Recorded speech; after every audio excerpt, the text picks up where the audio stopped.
makers of Clipper Craft clothes for men, and 924 leading retail stores from coast to coast, present the world's most famous detective, Sherlock Holmes.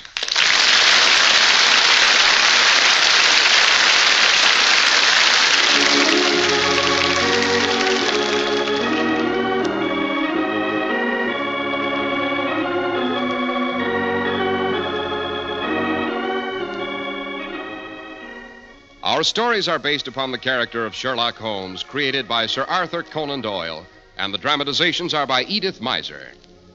And now for our weekly visit to the familiar firelit study of our old friend, Dr. Watson. We open the door and find the good doctor on his hands and knees rummaging through a travel-worn and battered tin dispatch box.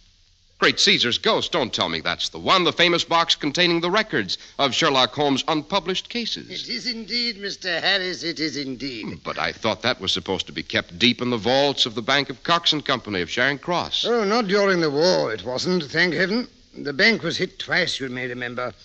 Yes, at the very beginning of the late unpleasantness, the government evacuated this box, along with several other notable British documents, such as certain Shakespeare folios, to a safe place in the country. Oh, I see. And they've just been returned to you now? Why the delay, Doctor? Would you believe it? They told me these papers were too valuable to be in private ownership. They claim they belong in the British Museum. I told them they could put these records in the British Museum when Holmes is safely buried in Westminster Abbey. A great many years from now, let's hope. Amen. Well, now, yes, I've been going over these files to see if I couldn't find our subject for tonight's story. Yes, I think I can do no better than relate this one. The one to which Holmes invariably referred as the affair of the politician, the lighthouse, and the trained cormorant. But good heavens, where are my manners? Here you are, panting to say a few well-chosen words on behalf of those very generous gentlemen, our sponsors. Go ahead, Mr. Harris, go ahead. With pleasure, Dr. Watson. And my story today is very simple, but very important.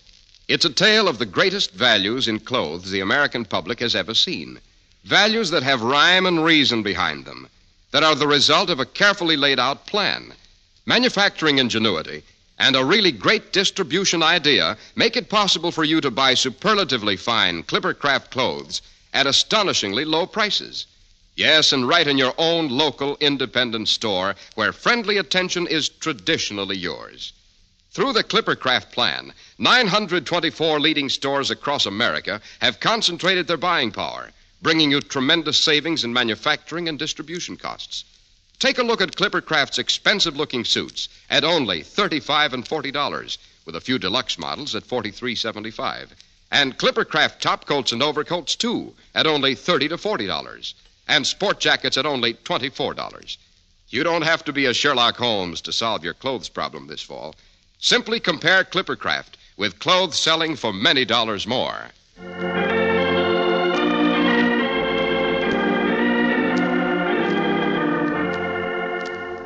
And now to get back to the politician, the lighthouse, and the trained cormorant.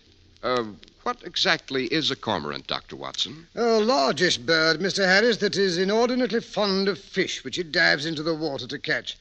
The word cormorant is a French derivation. Cor meaning raven, and marin meaning marine. Oh, yes, the raven of the sea. Sounds vaguely sinister, Dr. Watson. It was, Mr. Harris, it was indeed. This particular cormorant, whose name was Tika, was directly responsible for the death of the disreputable old baggage who, Oh, there I go, getting ahead of myself again. To begin at the beginning, it was a cold, wet November night. A Saturday night, to be exact.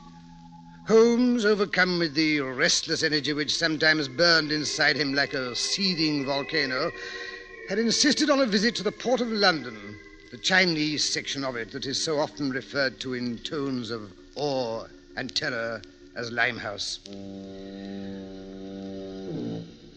We had just turned off West India Dock Road. Against the sky rose Limehouse Church, the one thing of beauty in a sordid landscape. Yellow and brown men pattered by on slippered feet. Strange voices, whispering in strange tongues, crept out of dark corners. The air was heavy with the stench of betel nuts, chandu, and fried fish. A clinging mist crept in off the river. In the channel, a foghorn wailed like a lost soul.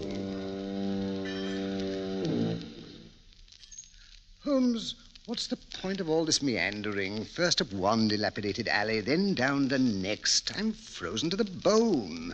Let's get home before someone slits our throats from behind. A nice trick if it can be done, Watson. No, a stab in the back, or perhaps a bit of thuggy with a fine silken cord would be more in keeping with this neighborhood. What's the good of all this prowling about? But, Watson, we promised Mrs. Hudson we'd bring her some tea. Some Sui Sen in little 2-ounce packets at 7p each. A shy little tea to fill the hour of 4 to 5 with delicate scents and dreams. The slop she's been giving us lately is enough to rot the lining of one's stomach. Well, then, let's buy the stuff and go home. That is, if you can remember where the shop is. It's just across the crazy bridge up ahead there that leads to the Isle of Dogs. A small spice shop run by my good friend Sam Ling Lee. Well, then, let's go there and get it over with. Impatience, Watson, is the curse of our Western civilization. Always in a hurry. Never taking time to taste, to savor, really to observe life. Oh, what is there worth observing in this God-forsaken district, I'd like to know? Quick, Watson, duck into this doorway. No, je ne peux pas payer. You dirty little thief, I'll fix you.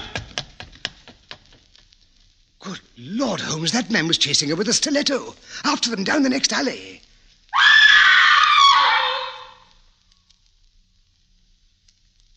Too late, Watson. Great Scott, Holmes. Aren't you going to do something? What is there to do, Watson? That poor, tortured soul. She's better off dead. Holmes, you are a cold-blooded fish. At least we could try to catch the man who stabbed her. That is a job for the official police. We must leave something for them to do, you know. Incidents like this occur every day in Limehouse. No, the individual I'd like to bring to justice is the real murderer in this and 100 other cases. Who's that? The purveyor of little white packages like the one that poor frantic derelict clutched so tightly in her hand. The chief of the outfit which peddles death and decay in the form of exotic dreams. You know who he is? Naturally. The annoying part of the situation is that I've been completely unable to persuade any of his victims to testify against him. They're all so tragically dependent on him for his filthy wares. Oh, but enough of that. What we've just witnessed is commonplace. But here comes something I think you'll admit is rather unusual, even in Limehouse. Yes, what do you mean? Look there across the street, Watson. Ever see a man take a bird for a walk? It's Paru, the crippled Lascar, taking Tika for his nightly outing. They're coming down the steps of the house across the way. They're crossing the street. That's a curious-looking bird. It waddles like a duck, but its beak is different. Its neck is almost as long as a swan's. That, Watson, is a cormorant, a very intelligent biped. In many tropical countries, the natives train them to catch fish. Do not fear, my beautiful Tika.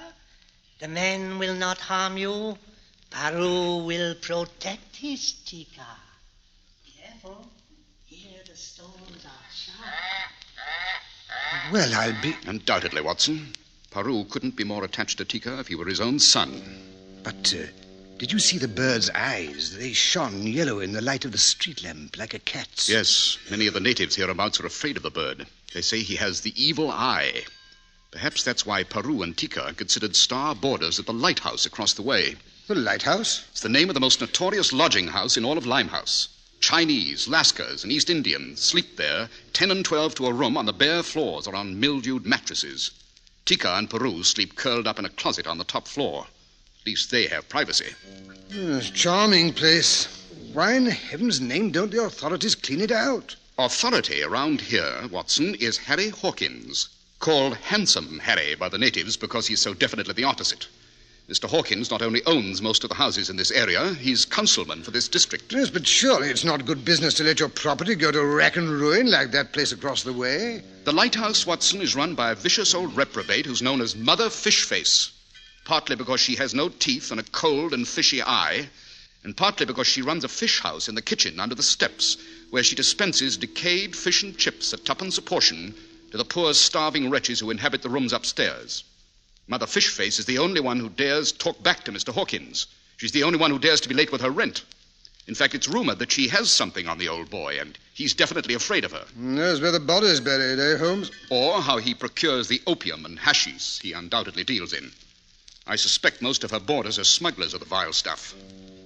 So we came down here for the purpose of buying tea for Mrs. Hudson, and now we suddenly seem to be interested in a dope-running outfit. Holmes, you don't fool me for a moment. 5 years' association with Sherlock Holmes seems to have sharpened your powers of observation, my dear Watson. Well, Quiet, Watson. Quick. Slip behind this wall. Here comes Mr. Hawkins on his weekly collection rounds. Open up there. Saturday night. Rent's due. Here's your money, Mr. Hawkins. Blast you.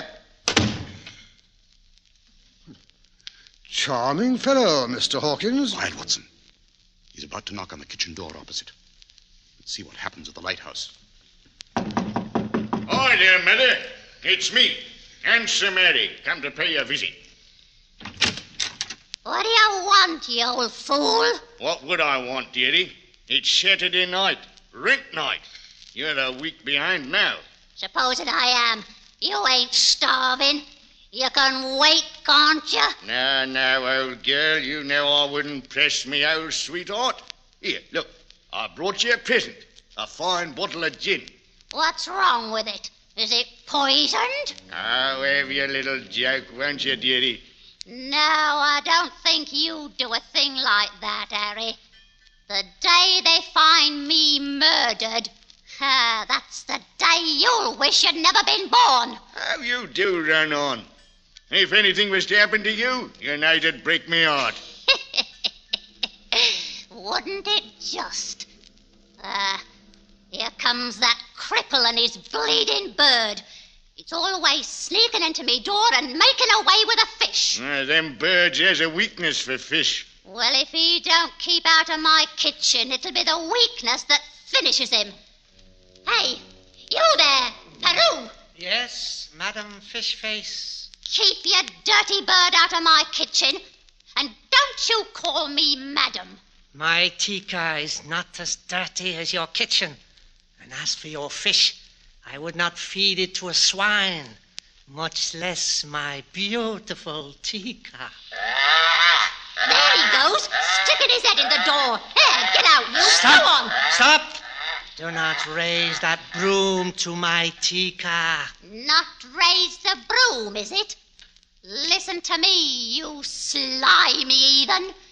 That bird comes into my kitchen once more, and I'll wring his bleeding neck.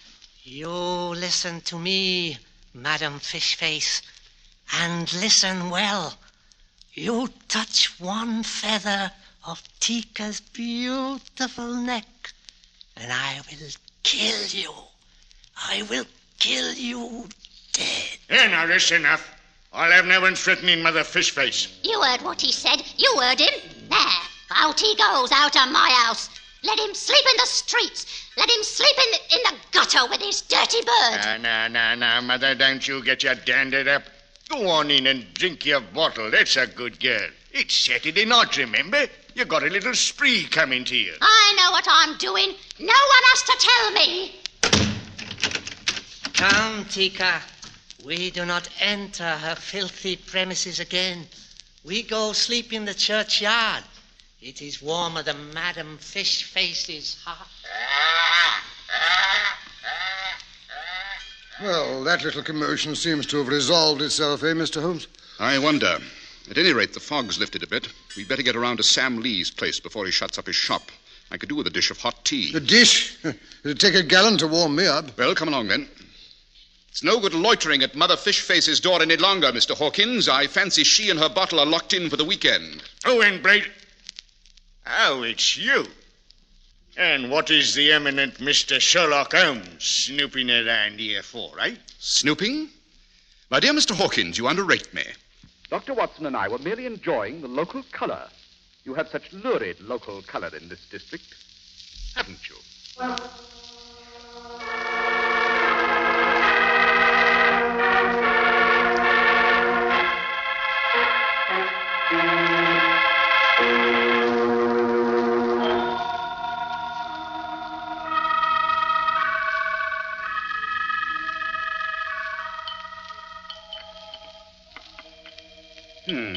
Delicious. The true Lapsang Souchang. Smoky, with a suggestion of the true tarred rope flavor. Not bad. Could do with a spot of rum in it, though. Typically British reaction, Watson. The Englishman is always insulting his palate and desecrating his tea with surpluses. Cream, milk, rum, even nasty little pieces of lemon. At any rate, the libation served its purpose. It's thawed you out. I've drunk so much tea, I'm awash. My back teeth are practically floating. Never mind, you look less blue around the gills. Oh, I wish you wouldn't use that expression, Holmes. Brings back that horrible old woman's face. I say, she did look like a fish, you know, a dead fish. Hello. Look out of the window. Here's Handsome Harry running down the street. Yes, seems to be headed in this direction. Yes, here he comes. Oh, Mr. Holmes. Oh, thank heavens you're here. And your friend, too. I think you said he was a doctor. Yes, I'm a medical man. What seems to be the trouble, Mr. Hawkins? You better come right away. She'll be needing you, no mistake. Who'll be needing whom? What's happened? It's Mother Fishface. After I'd finished my collections, I went back to tell her about the plumbers coming in on Monday. But the door was locked, and she wouldn't answer. Probably the result of too rapid absorption of the bottle you left behind. Oh, you're right here. Not answering the door wouldn't upset me most times. Only tonight there's a great smell of gas leaking out around it. Gas? Hurry, Watson. Let's hope we're not too late.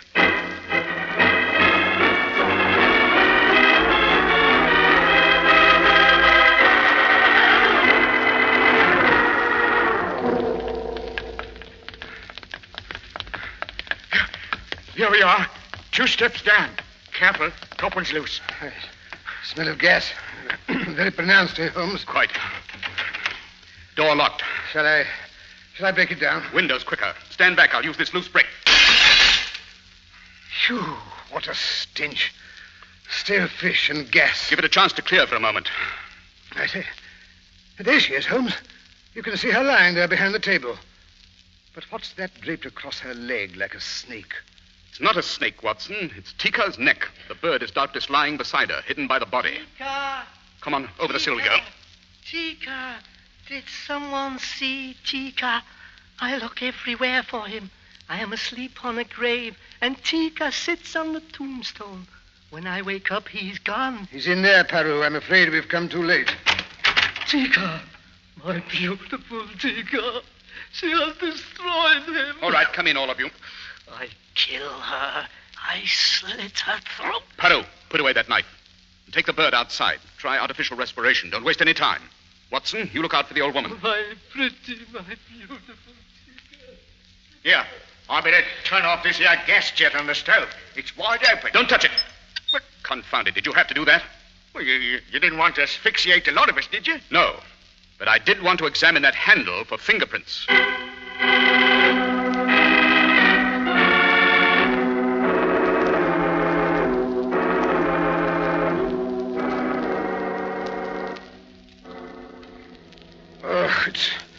It's no go, Holmes.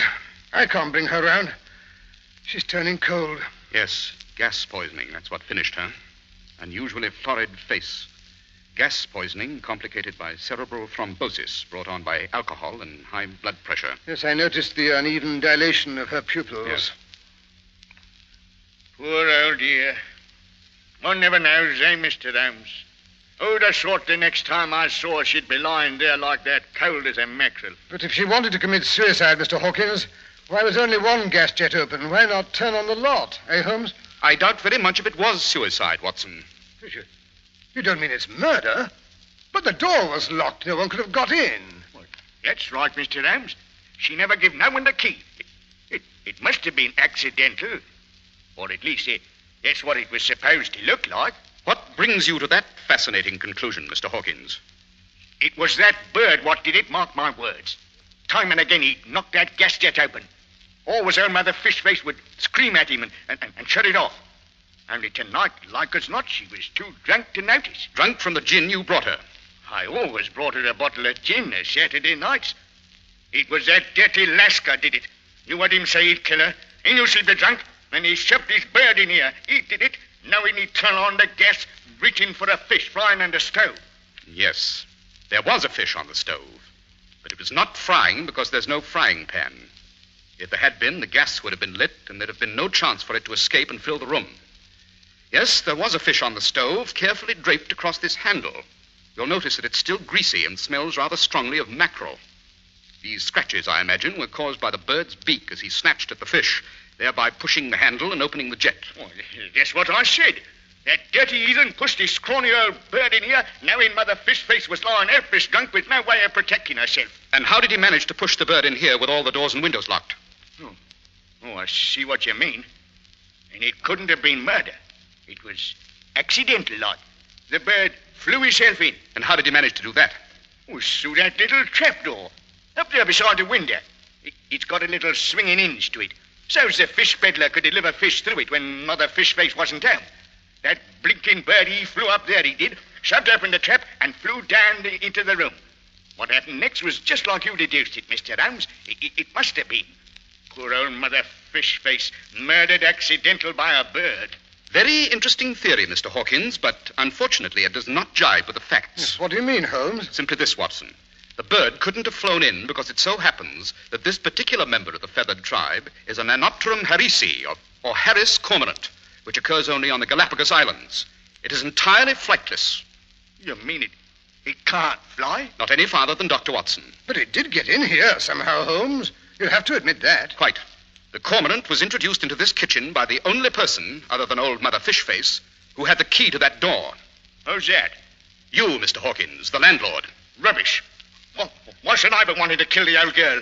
She was my best tenant. You killed her because you suspected she was going to split to the port authorities. You got wind of the fact they'd sent me down here to get her story. You can't prove it. You can't prove a blasted thing. Supposing you have got my fingerprints in that gas jet. Dr. Watson here is witness to the fact that he saw me turn it off. Is that so, Holmes? Yeah, but you'll not find my fingerprints in the lock or in the doorknob, neither. I wondered why they were wiped clean. You were here earlier this evening. Your fingerprints should have been on the doorknob. Well, they ain't now. You can't convict me on that. What about the odor of fish that clings to your hands? Too bad you chose mackerel to lure Tika. Such a smelly fish. Furthermore, the notes on the papers which Watson discovered inside the woman's bodice But Holmes, will convict you of conducting a despicable and entirely illegal trade in opium and other... Why, Mr. Hawkins, where are you going? Oh, I'm getting out. I won't get me. Now that the tech's going to lay his hands on me. Holmes, why didn't you stop him? He'll be stopped, never fear. The authorities have had the place surrounded ever since we left the tea house. Sam Lee is my go-between. Or didn't you guess? You know dashed well I didn't. Furthermore, I don't know what you're talking about when you mention the papers I found in Mother Fishface's bodice. There weren't any papers. I know, Watson. Bluff. Pure bluff. The important thing is Hawkins thinks we've found those papers. It's remarkable how talkative the average criminal becomes once he thinks the jig's up. The port authorities should have no trouble in finding out all they want to know. Yes, at last, the chief of this dope smuggling ring and the cause of untold human misery will be safely behind bars. Sir Holmes, did you hear that? Yes, it's Tika. I thought Paru might be able to bring him round.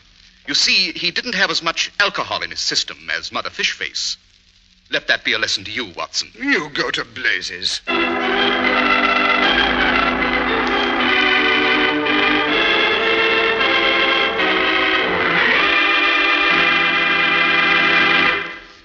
It's a problem for the average family these days. Practically every necessity costs more, and most family budgets are not elastic. But there's one thing a man can buy today that gives him the most for his money he's ever known. Yes, even these days. Without the sacrifice of quality, you can buy really fine Clippercraft clothes for far less than ordinary clothes cost elsewhere. And in your own local independent store, where you get friendly personal attention. It's all made possible by the Clippercraft plan, concentrating the buying power of 924 leading stores from coast to coast. Stores you can trust. Stores where Clippercraft quality is still sold at amazingly low prices. Even today, Clippercraft suits are only $35 and $40, with a few special numbers at $43.75. Even today, top coats and overcoats are only $30 to $40, and sport jackets but $24. Selling beautifully tailored, expensive clothes, inexpensive in price, at the nation's finest independent stores, is the great big idea behind the Clippercraft plan. That's why men who know insist on Clippercraft clothes. So be sure to visit the Clippercraft store in your city. The leading stores in the metropolitan area that bring you Clippercraft clothes are Saks 34th, Broadway at 34th Street, Manhattan, Abraham & Straus, Brooklyn, the Boulevard Men's Shop, Kresge Newark, Newark, New Jersey, and the B&B Clothes Shop, 16408 Jamaica Avenue, Jamaica. these great, courteous, and friendly stores are proud to add their names to that of Clippercraft in the label of your suit, top coat, sports jacket, and overcoat.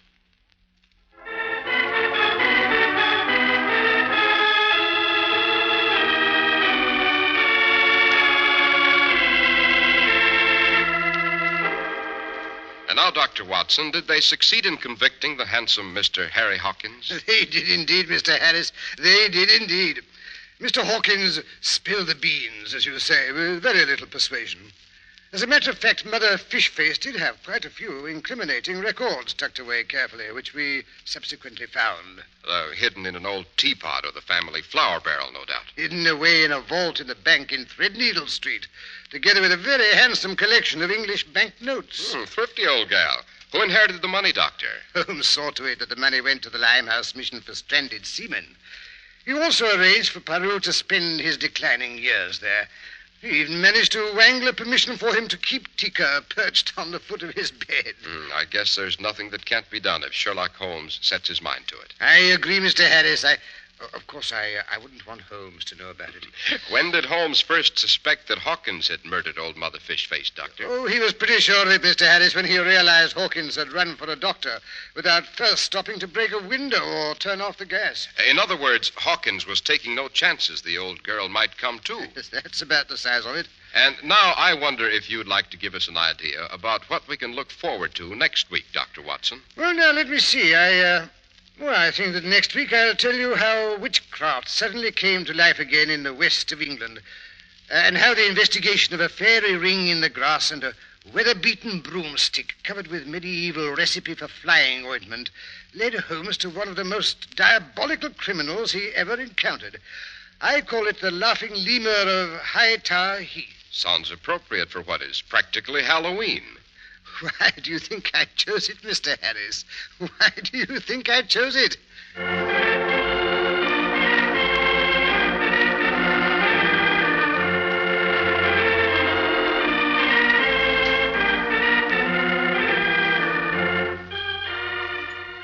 The makers of Clippercraft Clothes and 924 leading stores from coast to coast have brought you another in the new series of broadcasts featuring the world's most famous detective, Sherlock Holmes.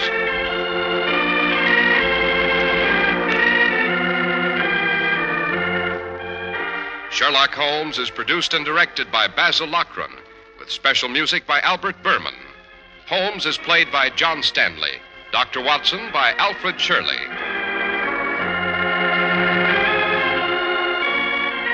If you don't know your Clippercraft dealer, write Clippercraft, 200 Fifth Avenue, New York City. Your National Guard is destined to play a more important part than ever before in America's security plans. The National Guard offers young men regular Army pay and training without interference with their normal civilian life. If you are between the ages of 17 and 35, married or single, join your local unit of the National Guard. Be sure to listen next week to Sherlock Holmes in The Laughing Lemur of Hightower Heath. If you'd like to attend the Sherlock Holmes broadcasts in New York, see your local Clippercraft dealer. He'll tell you how to obtain your tickets.